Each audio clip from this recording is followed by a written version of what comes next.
राज्यात नवीन शैक्षणिक वर्षास सुरुवात होताच अनेक शाळांमधून विद्यार्थ्यांना विशिष्ट दुकानातूनच शालेय साहित्य, गणवेश, वह्या-पुस्तके, बूट इत्यादी खरेदी करण्याची सक्ती केली जात आहे। याशिवाय खासगी शिकवणी, देणग्या यासाठीही दबाव आणला जात आहे। या सक्तीच्या माध्यमातून शाळा व्यवस्थापन आणि व्यापाऱ्यांमध्ये आर्थिक देवाणघेवाण होत असल्याचे निदर्शनास आले आहे। याचा थेट फटका पालकांवर पडतो। या पार्श्वभूमीवर स्वराज्य अभियान अंतर्गत सोलापूर जिल्हा शिक्षणाधिकारी कादर शेख आणि जिल्हा शिक्षणाधिकारी माध्यमिक सचिन जगताप यांना निवेदन देण्यात आले।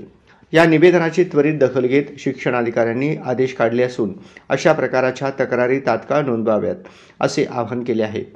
महत्त्वाच्या विषयावर निवेदन मिळाल्याने आम्ही तात्काळ कारवाई करणार आहोत असे श्री सचिन जगताप माध्यमिक यांनी स्पष्ट केले। हे निवेदन मिळाल्यामुळे आम्हाला माहिती मिळाली आणि आमचे कर्तव्य तात्काळ पार पाडू असे श्री कादर शेख प्राथमिक यांनी सांगितले। ही बाब सर्वसामान्य नागरिकांपर्यंत पोहोचावी यासाठी बुधवार 25 जून 2025 रोजी सोलापूर येथील श्रमिक पत्रकार संघ येथे पत्रकार परिषद घेण्यात आली। या पत्रकार परिषदेस हिंदू राष्ट्र समन्वयक समितीचे अधिवक्ता सतीश गाजुल, माजी नगरसेवक चंद्रकांत रमण शेट्टी, हिंदू जनजागृती समितीचे राजन बोणगे, स्वराज्य अभियानाचे विक्रम घोडके आणि दत्तात्रय पिसे उपस्थित होते। या परिषदेत स्पष्ट करण्यात आले की अशा सक्तीचे प्रकार सर्रासपणे वाढत आहेत। पालकांच्या खिशाला कात्री लावणारी व्यवस्था थांबवावी लागेल। राज्यभर शिक्षणाधिकाऱ्यांकडून स्पष्ट आदेश निघावेत। शिक्षण क्षेत्रातील व्यापारीकरणाविरुद्ध जनजागृती गरजेची आहे।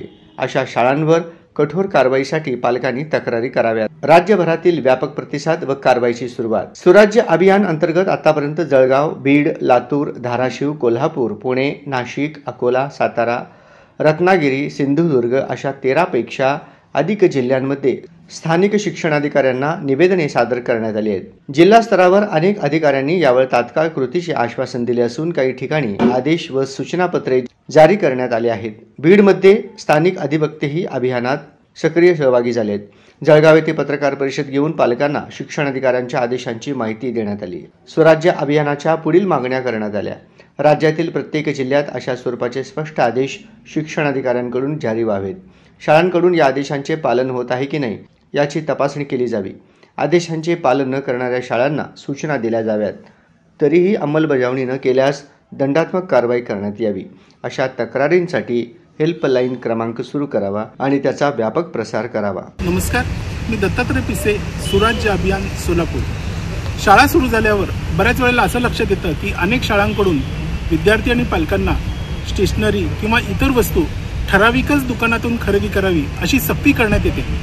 याच्यामध्ये बऱ्याच वेळेला देवाणघेवाणीच्या व्यवहारामुळे पालकांना नाहक आर्थिक फटका बसतो। या विरोधात आम्ही सोलापुरातील माननीय शिक्षणाधिकारी प्राथमिक आणि माध्यमिक यांच्याकडे निवेदनं दिली। त्यात आम्ही मागणी केली की असं जर कुठे होत असेल तर त्याबद्दल तक्रारी याव्यात आणि संबंधित शैक्षणिक संस्थेला सूचना द्यावी, वेळप्रसंगी त्यांच्यावर शिक्षा पण लावावी। तर यासोबत आम्ही मागणी केली आहे की एखादा जर टोल फ्री नंबर जर देता आला तर त्याच्यावर लोकांना तक्रारी करायला सोपे जातील। आम्हाला खरं कौतुक वाटलं की माननीय दोन्ही शिक्षणाधिकाऱ्यांनी एका दिवसामध्ये या संदर्भात आदेश पारित केलेले आहेत। तर त्याची जनतेला माहिती व्हावी यासाठी आम्ही ही पत्रकार परिषद घेतली। संपूर्ण महाराष्ट्रामध्ये 13हून अधिक जिल्ह्यामध्ये आम्ही अशा पद्धतीचे निवेदनं दिलेले आहेत। 5-6 ठिकाणी लगेच 1-2 दिवसामध्ये आदेश मिळाले आणि बाकीच्यांची आदेश मिळण्याची प्रक्रिया सुरू आहे असं त्यांनी सांगितलं। तर मी सगळ्या जनतेला आवाहन करतो की असे जर गैरप्रकार कोणी होत असेल तर त्यांनी त्या ठिकाणच्या शिक्षणाधिकाऱ्यांना किंवा स्वराज्य अभियानाला त्यांनी अवश्य संपर्क करावा। जनतेनं पुढं व्हावं आपल्या अन्यायाविरोधात, एवढंच।